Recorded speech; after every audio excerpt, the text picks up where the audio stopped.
Est-Ouest 91.7. RM1, la radio nationale. RM1, it's 9 o'clock.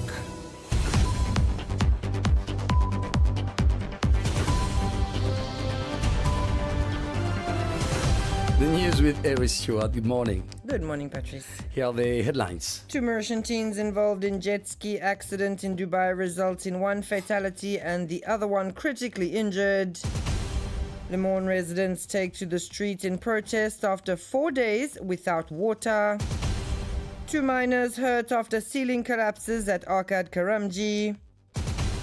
Prime Minister faces 22 questions as Parliament resumes this morning. Senior Council ceremony marked by tensions and restricted access.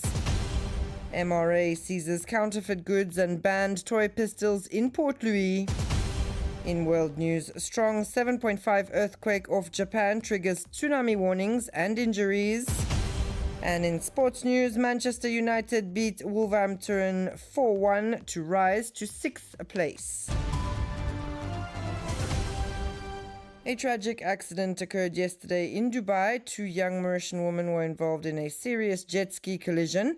A 17-year-old girl lost her life while the other, aged 19, is in critical condition in hospital.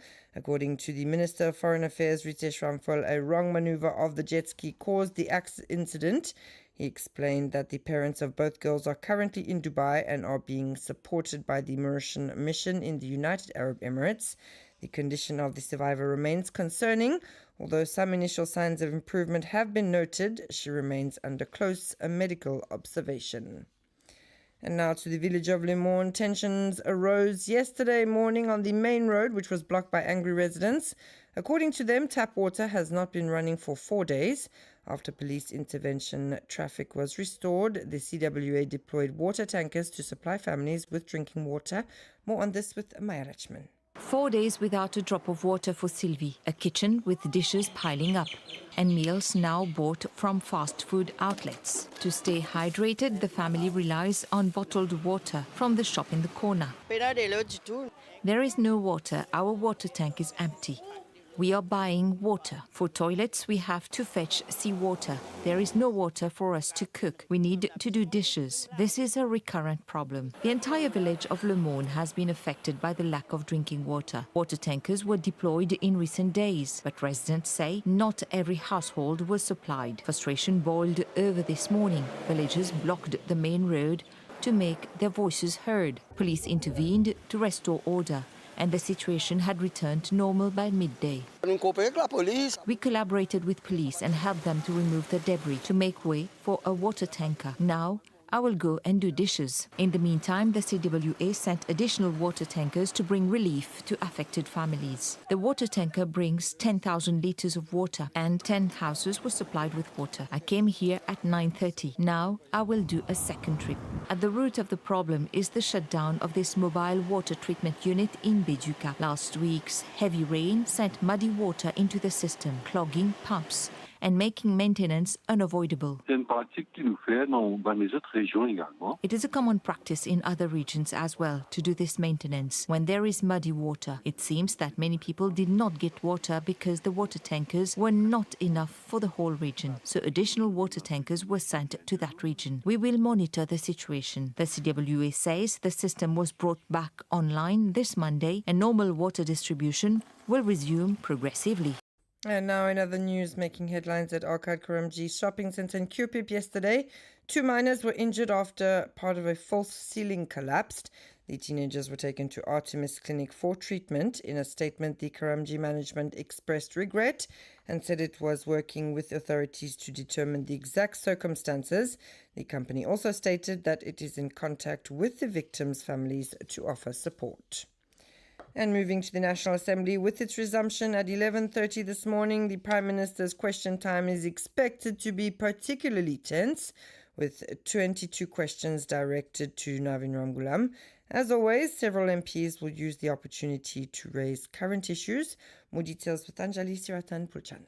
The topics are varied, but public safety remains at the heart of concerns. Members of Parliament will seek clarifications on security in the Metro Express, the recent assault of a young girl in Berkeley, as well as the safety of taxis at the airport. The situation of police officers who must leave their accommodations will also be addressed. Public services and infrastructure will also be on the agenda. Attention will be given to the condition of embassy equipment in Rodrigues and the organisation of parking at Plenkorai Airport pending the new development project. On the economic front, MPs will raise questions about loans granted to certain companies, the stability of the rupee, as well as taxes collected in Rodrigues and bank fees. Finally, social and legal issues will be discussed, including the Equal Opportunities Tribunal, electoral reform in Rodrigues, the decriminalisation of cannabis, prisons, and the monitoring of driving licenses. And what was meant to be an official ceremony for appointing senior counsels and senior attorneys was overshadowed by visible tensions between the judiciary and the executive. On site, the NBC camera crew was not allowed inside the court to film images before the start of the ceremony. An update with Maya Lachman. The appointment ceremony for the new senior counsels and senior attorneys unfolded behind closed doors. The legal professionals concerned reportedly learned about the ceremony only over the weekend. The Attorney General again raised concerns about the tense atmosphere between the country's highest institutions. Je suis vraiment chagrin pour mes confrères. Ça aurait dû être un moment de joie pour eux. I am sad for my peers. It should have been a moment of joy for them, but not everyone shared this view. I hope that this is the first and last time. On ne voulait ni de moi. It is clear that they did not want me or the chair of the bar to make a statement, and this does not look good for the Supreme Court. Within the Bar Council, the focus remains primarily on the appointments themselves.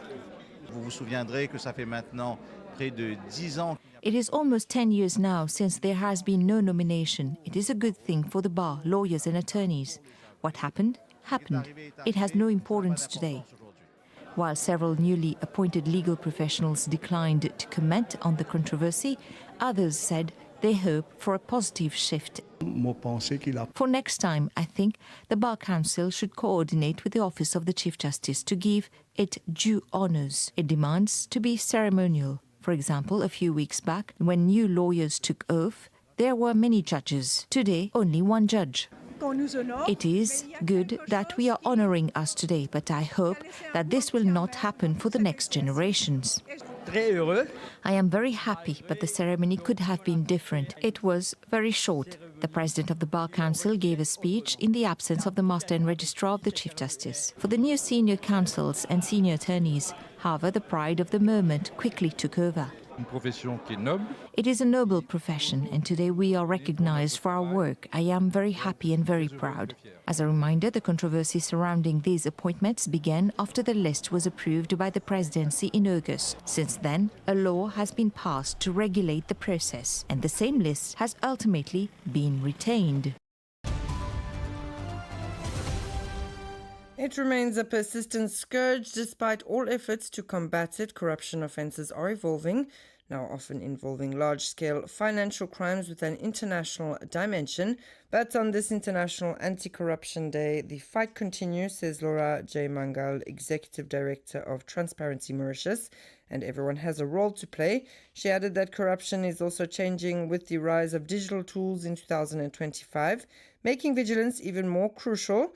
On this day, the public is especially encouraged to report any suspected corruption. And finally, in other news, in Port Louis, the Mauritius Revenue Authority carried out a large enforcement operation on the 26th of November. Around 300 items, t-shirts, shoes and handbags suspected of being counterfeit were seized. Customs officers also intercepted 38 prohibited toy pistols equipped with projectiles. Police support was requested to ensure the smooth running of the operation. The case has been referred to the rights holders. It may be settled amicably, failing which legal action will follow. In most cases, counterfeit goods are destroyed after a court decision. And it's 9:09. You're listening to RM1, where we move to international news, where a powerful 7.5 magnitude earthquake struck off northern Japan late Monday. injuring 23 people and triggering a tsunami in coastal communities, officials said. Authorities warned of possible aftershocks and an increased risk of a major earthquake. The quake occurred at around 11:15 p.m. in the Pacific Ocean, about 80 kilometers off the coast of Aomori, the northernmost prefecture of Honshu. The meteorological agency revised the quake's magnitude from 7.6 down to 7.5. It initially issued a tsunami warning of up to 3 meters, later downgraded to an advisory. And finally, in sports, match day 15 of the Premier League concluded where Manchester United overwhelmed Wolverhampton 4-1. A tricky away fixture. The Red Devils were beaten twice by Wolves last season, but this time they stopped the negative trend. Manchester United now climb to 6th place, while Wolverhampton remain bottom of the table. That's all from me this morning. Thanks so much for listening. Stay tuned now to the Intimate playlist until 10 a.m.